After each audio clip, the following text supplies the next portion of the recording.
Hello दोस्तों, नमस्कार। आज और एक न्यू वीडियो में दोस्तों, मेरी वीडियो आप लोगों को अच्छा लगता है तो लाइक शेयर और सब्सक्राइब कर दीजिएगा। चलो शुरू करते हैं आज और एक न्यू कहानी में। एक गांव में चंदू नाम का एक आदमी रहता था। वह बहुत ही ईमानदार और बहुत ही नेक दिल इंसान था। जिस गांव में चंदू रहता था उस गांव में सालों से बारिश नहीं हुई थी। इसी कारण से गांव के सभी लोग पानी के इधर उधर भटकते रहते थे। चंदू के गांव के लोग पानी पीने के लिए तथा पानी उपयोग करने के लिए बहुत दूर से लाना पड़ता था। साथ ही चंदू को भी अपने गांव से बहुत दूर जाकर पानी लाना पड़ता था। ऐसे में हुआ देखकर अपने गांव के लोगों को बहुत दुख हुआ करता था। वह सोचता था कि काश मैं आप सभी लोगों का मदद कर पाता। गांव में है चंदू का एक किराना दुकान था। वह अपनी दुकान पर हमेशा लोगों की मदद किया करता था। एक दिन के बाद किंतु जब अपने दुकान में बैठा था तो एक बूढ़ा आदमी उसके दुकान पर आता है, जो कि बहुत प्यासा था।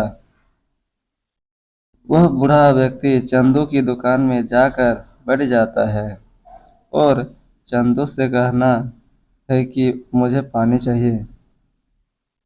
चंदू मन ही मन सोचता है और कहता है कि एक तो बहुत दिनों बाद मुझे पानी मिला है, मैं इसे कैसे खर्च कर सकता हूँ। तुरंत ही। और दूसरी बात यह भी है कि किसी को प्यासे रखना नहीं चाहिए, क्योंकि वह बूढ़ा आदमी बहुत ही गर्मी के रूप में पैदल चलकर आया था। उन्हें बहुत ज़्यादा प्यास लगी थी। इसी कारण से चंदू अपने पानी निकालकर उस बूढ़े व्यक्ति को दे देता है। जैसे ही वह व्यक्ति मतलब कोई बुढ़ा व्यक्ति पहले गिलास का पानी पी लेता है, लेकिन उसके बावजूद भी उसकी प्यास नहीं बुझती है। इसलिए वह चंदू के पास रखा पानी का बर्तन उठाता है और सभी पानी वह बूढ़ा व्यक्ति खुद ही पी लेता है। यह देखकर चंदू को बहुत ही अफसोस होता है और सोचता है कि अब तो इस आदमी ने पूरा पानी पी लिया है। अब मुझे प्यास लगेगी तो मैं कहाँ से पानी पी लूँगा। कुछ देर बाद चंदू को पानी प्यास का पता चलता है और वह इधर उधर घूमने लगता है और देखने लगता है कि पानी कहीं मिलेगा या नहीं। तभी आ जाना उसके मन में ख्याल आता है कि उसके घड़ा में तो जरा सा भी पानी नहीं था, क्योंकि सारा पानी तो उस बूढ़े व्यक्ति ने पी लिया था। वह प्यास के मारे भटकने लगता है। तभी वह वही उसी बर्तन के पास जहाँ रुकता है, जिस बर्तन से उस बूढ़े व्यक्ति ने पानी पिया था। चंदू सोचता है कि चलो, बूढ़े आदमी ने तो कुछ न कुछ पानी तो मेरे लिए थोड़ा ही होगा, क्यों ना दो बूंद ही निकल जाए उससे और मेरी प्यास बुझ जाए। जैसे ही चंदू उस पानी के बर्तन को अपने मुंह से लगाकर बर्तनों पर उठाता है तो उसे पानी निकलता है और पानी पीते पीते चंदू की प्यास बुझ जाती है। पता नहीं, चंदू की दुकान पर एक ग्राहक आता है जिसका नाम गोपाल है।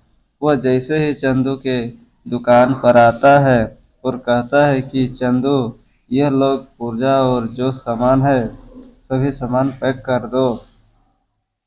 चंदू सामान भरने लगता है और नाप तोल कर उसके सामान उसके थैली में पैक कर देता है। कहीं गोपाल अचानक से चंदू से कहता है कि चंदू, इतनी गर्मी में आया हूँ, मुझे बहुत ज़्यादा पानी प्यास लग रहा है, पर तुम्हारे पास पानी है तो मुझे दे दो पीने के लिए।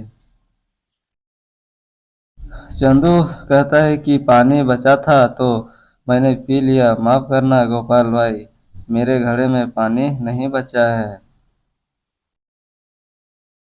तभी गोपाल की नज़र उस पानी के बर्तन पर पड़ती है और गोपाल कहना है कि तू झूठ कह रहे हो चंदू भाई, तुम्हारे बदन में तो पूरा पानी भरा हुआ है। यह सुनकर चंदू कहता है कि अरे भाई, गर्मी से मेरा दिमाग परेशान हो गया है। पता नहीं घड़ा में पानी था या नहीं था, मुझे पता नहीं। अगर है तो आप खुद ही पी लीजिए।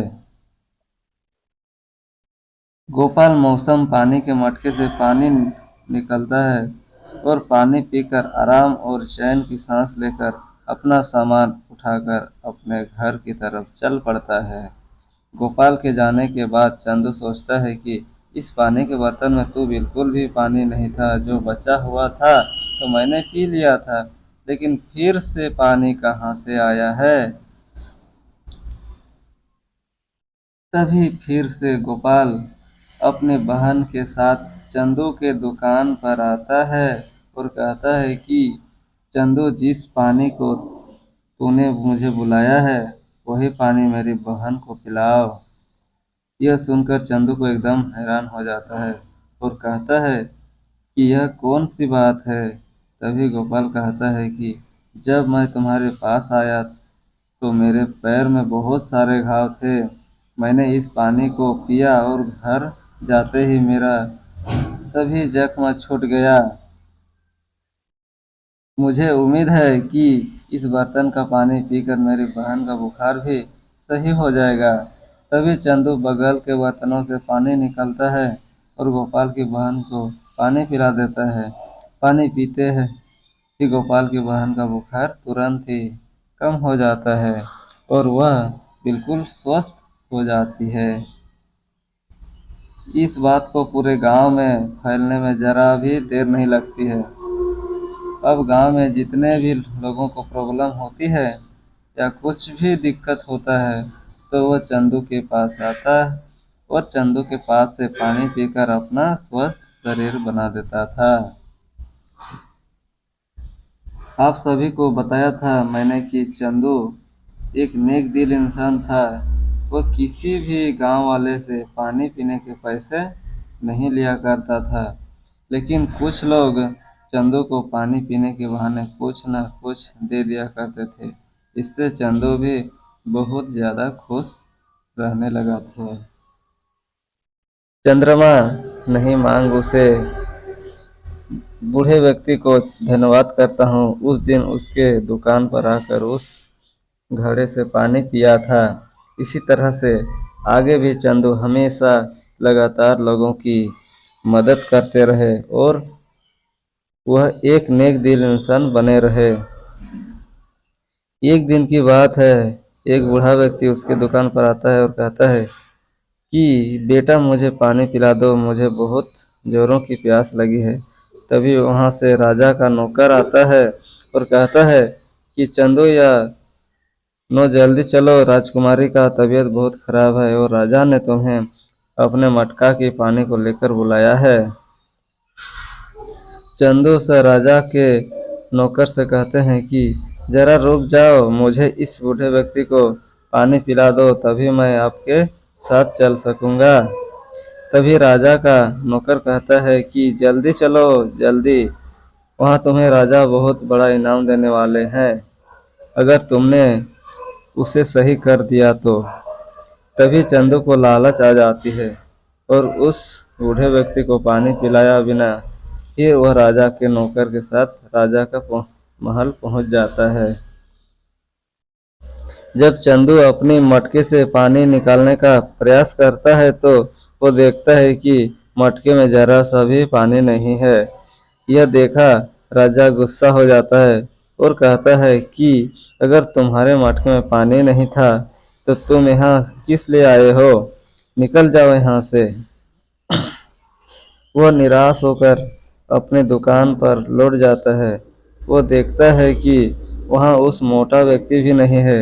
चंदू सोचता है कि वह बूढ़ा व्यक्ति ही पहले वाला बूढ़ा व्यक्ति है जिन्होंने घड़े में पानी को याद हुई वाला बनाया था। लेकिन आज मैं अपने लालच के भाव से इस घड़े के पानी को उपयोग करने के लिए जब सोचा तो यह मुझसे अनहोनी हो गया है। वह मन ही मन अपने लिए गए कार्यों का पछतावा करता है। वो कहता है कि चलो, मैं अपने घड़े के पानी से कमाए गए पैसों को गांव में एक डॉक्टर की व्यवस्था कर देता हूँ, जिससे बिना जादू की सभी लोगों की गांव की सेवा हो सकती है। उन्होंने बिल्कुल ऐसा ही किया। उन्होंने गांव में एक व्यक्ति का प्रबंध किया जो कि गांव वालों को देखभाल कर सके। दोस्तों, इस कहानी से हम लोगों ने बच्चों की कहानी से संबंधित जादुई मटका की कहानी के बारे में पढ़ाई की है। हमें उम्मीद है कि हमारी तरफ से जारी किया गया यह कहानी आप लोगों को बहुत पसंद आई होगी और आप अपने बच्चों को इस कहानी के बारे में ज़रूर सुनाया करेंगे। दोस्तों, वीडियो आप लोगों को अच्छा लगा तो ज़रूर से ज़रूर मेरे चैनल को सब्सक्राइब कीजिए और शेयर कीजिए। Thank you for watching.